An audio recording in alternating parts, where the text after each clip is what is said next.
Good morning. It's about 7 a.m. Heading out for an early ride today because today is the TEDxCU dress rehearsal and the big event is in 2 days time. So I'm just getting out and to kind of calibrate the system, ground myself, feeling good, but I felt compelled to make sort of day in the life video, vlog today, just sort of show you what I'm eating, my bike ride, maybe a little bit of the TEDx dress rehearsal. But yeah, it's a good day. Just heading up Sunshine Canyon. I'm gonna do some dirt today, explore a new road I haven't done here in Boulder, and should be a good one.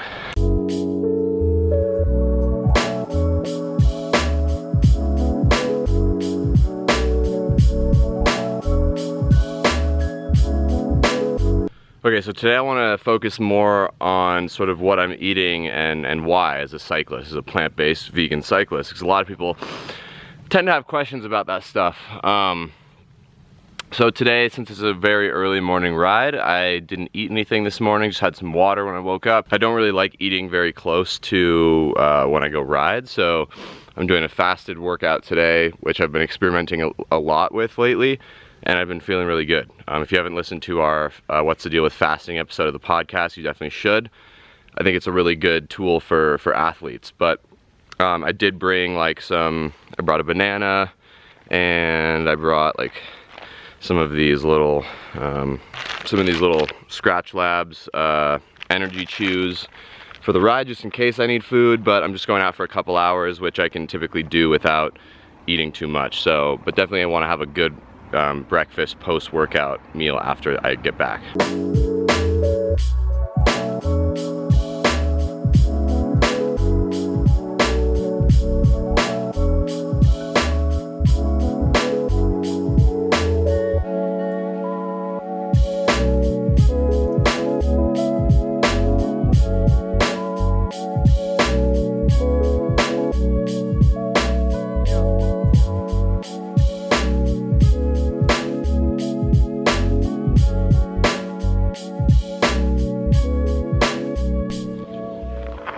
Alright, top of Super Flag.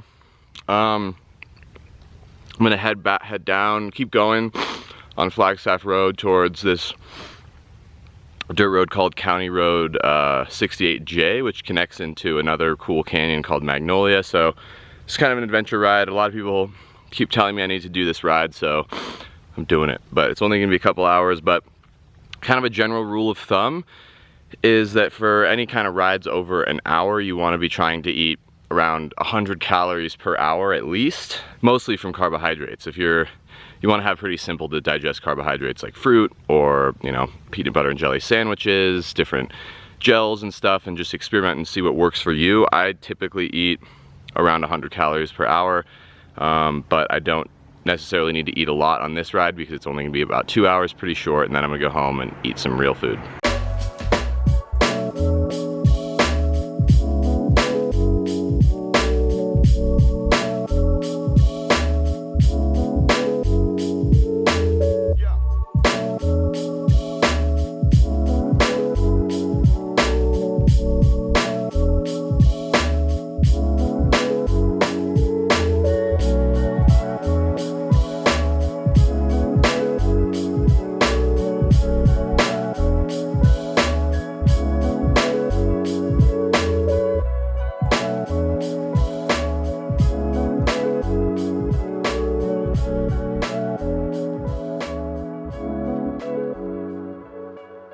Whew!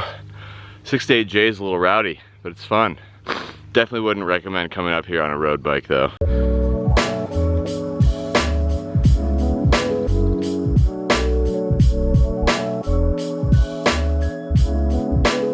Alright, finished the ride. Now it's time for some coffee at Rafa.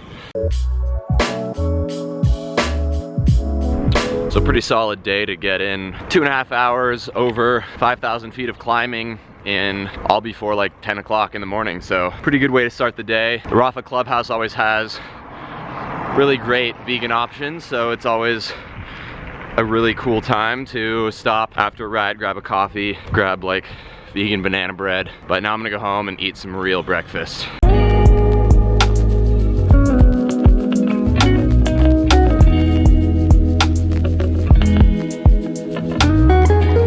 So oatmeal is actually obviously a perfect post-workout meal for athletes because it's super cheap, it's quick to make, and it's kind of like a blank slate, a blank template for toppings. And so kind of my typical blank oatmeal recipe is about a cup of oats and then 2 cups of liquid, about half almond milk, half water.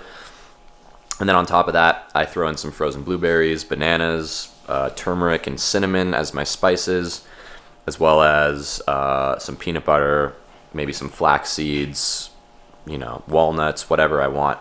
And that way you just are getting in a ton of good calories, complex carbohydrates and simple carbohydrates, as well as good sources of fat and protein to really, you know, speed up that recovery process. So I love it. It's pretty much my typical every single day breakfast. And today was just a little bit of a late breakfast because I did the fasted ride, but still great. It's still awesome. And it's just a really good way, because after a workout you want to get in, you know, your meal around 30 minutes right after your workout to kind of help replenish those glycogen stores and start to kickstart that recovery process. So this is just a great way to do it, whether you like to do overnight oats where you just soak the oats in water or almond milk overnight with your toppings, or cook it hot. I was pretty cold this morning, so I opted for the hot version.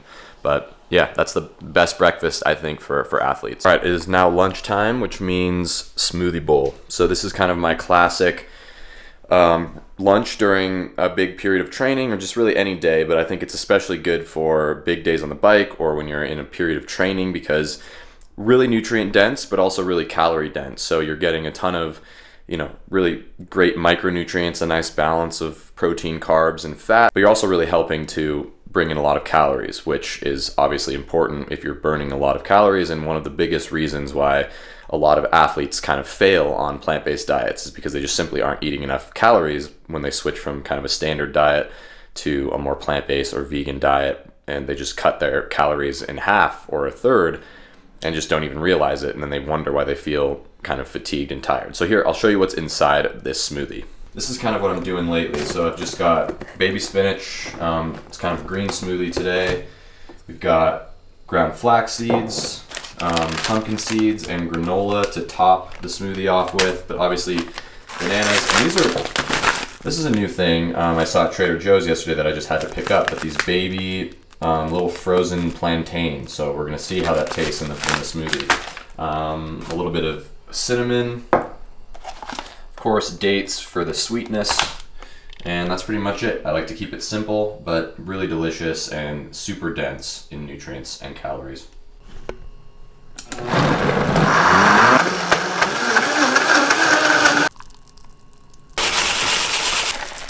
All right, let's give it the taste test.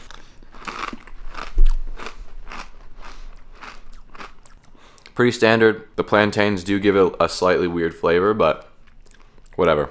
It's good. Just a little different. But yeah, typically I kind of do a very simple smoothie with a bunch of greens, bananas, dates, and then whatever else I have. Sometimes I put turmeric in there, molasses, just to boost up that nutrient density, and then I pour it in a bowl, top it with granola, different nuts and seeds, maybe a little bit of peanut butter, cinnamon, and that's kind of typically what I'll eat after a ride if I ride later in the morning, so I get back around lunchtime.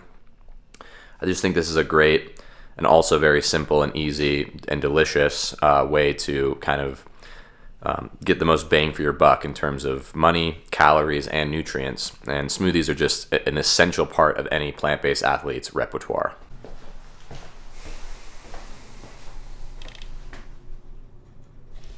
All right, I am about to head to the dress rehearsal for TEDx. I'm running a little bit late, so I'm just gonna pack a quick dinner, just some leftover beans and rice with some salsa and avocado. Should be pretty simple, pretty straightforward. So yeah, we got avocado, we got some Bragg's liquid aminos, nutritional yeast, great source of B12, and then just some brown rice, black beans, corn, salsa, hot sauce. That's pretty much it. That's all you need. And as you can tell, I just eat super simply. This is kind of like basically what I eat every week. I just like to not spend too much time preparing food, but I also like to eat food that is delicious and nourishing and sustains my training. And all of this food that I've eaten today does that. You know, it checks the boxes, getting plenty of protein, carbohydrates, fiber, etc., etc. So yeah, it's not too difficult. You just have to kind of find your flow, find your sweet spot of where you like your food to be, and then just dial it in. So I'm gonna head to campus, to CU campus, to do the dress rehearsal, and maybe I'll try and film some stuff there as well. All right, it is the following day. Last night was just a bit of a late night, so I apologize. I just wanted to kind of walk through kind of the nutrient breakdown of what I ate yesterday. So I obviously had three pretty square meals. That's usually how I roll. Big breakfast, big lunch, big dinner. I just prefer that because I don't have a ton of time to make food during the day. So I like to just eat big food. And I had a little under 2,400 calories, which is actually pretty low for me. I probably should have eaten more than that, just depending on, you know, considering how much I've been training. But yeah, about 2,364 calories, 56 grams of protein, and 61 grams of fat. So pretty high carb diet for sure on there. 59.6 grams of fiber. It's a little bit low actually for me, but then again, I also had low calories, so that makes sense. Hit all the vitamins. I also, of course, take Complement every day. This is a B12, D3, and DHA omega-3 supplement. So that covers my B12, vitamin D, and long-chain omega-3 fatty acids. Yeah, and other than that, minerals are looking pretty good. Selenium, sodium, and zinc are low, but I think I should be solid with that. Protein, obviously hitting all of the protein I need. So yeah, that's pretty much it. That's kind of a typical day for me. I might eat a little bit more on kind of bigger training blocks. I actually haven't been training that much just because I've been so consumed by TED and work and everything. So I hope you found this video helpful, and let me know in the comments if you have any other specific questions or if you want to see more videos like this. Like I said, I want to do more videos coming soon and more kind of day in the life, sort of, you know, documenting my training and fueling as a plant-based cyclist here in Boulder. So yeah, that's it. Dress rehearsal went well. The big TEDx CU event is tomorrow, Saturday, April 21st. Very excited, feeling ready, and feeling ready to crush. So I'll talk to you guys soon. Go eat some plants and take epic dumps.